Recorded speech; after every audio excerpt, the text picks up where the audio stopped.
বরকতময় করিয়া দেন হুজুরিয়া জনাব মুহাম্মদ রাসূলুল্লাহ সাল্লাল্লাহু আলাইহি ওয়াসাল্লাম তার সোনার মদিনায় পৌঁছে দেন সমস্ত সাহাবায়ে কেরামকে ইমানদার নবী করুন যে যেখানে কবর থেকে রূহের সওয়াবের হাতে পৌঁছে বিশেষ করে যার রূহের মাগফিরাতের জন্য যার বন্ধনা বন্ধুবান আপনার কাছে অপরাধী আল্লাহ তার দুনিয়ার জমিনের গুনাহগুলো মাফ করে দেন তার কবরকে জান্নাতের বাগান বানিয়ে দেন শাহী কবর সিদ্ধাত কবর জুলমাতি কবর থেকে হেফাজত করেন আল্লাহ তার মা বাবা কবরবাসী তাদের ক্ষমা করে দেন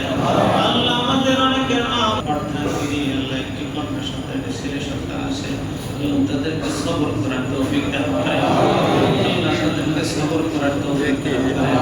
আল্লাহ তাদের জমিনে আসল ব্যবস্থা আপনি করে দেন আল্লাহ তার স্ত্রী অসুস্থ আল্লাহ সেবা আজেলা কামেলা নসিব করেন পূর্ণ সুস্থতা দান করেন আল্লাহ আমাদের সকলের আমিন আমিন শব্দ আপনি কবুল করেন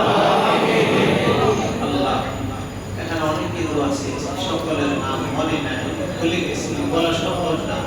আল্লাহ প্রত্যেকের দিলের দরখাস্ত আপনি কবুল করেন আল্লাহ আমাদের এক নেতার জন্য দোয়া শেষ মুস্তাফা কামাল টিয়া মুস্তাফা আল্লাহ ওনাকে সেহতে কল্যাণ নসিব করেন নেক হায়াত দারাজ করে দিন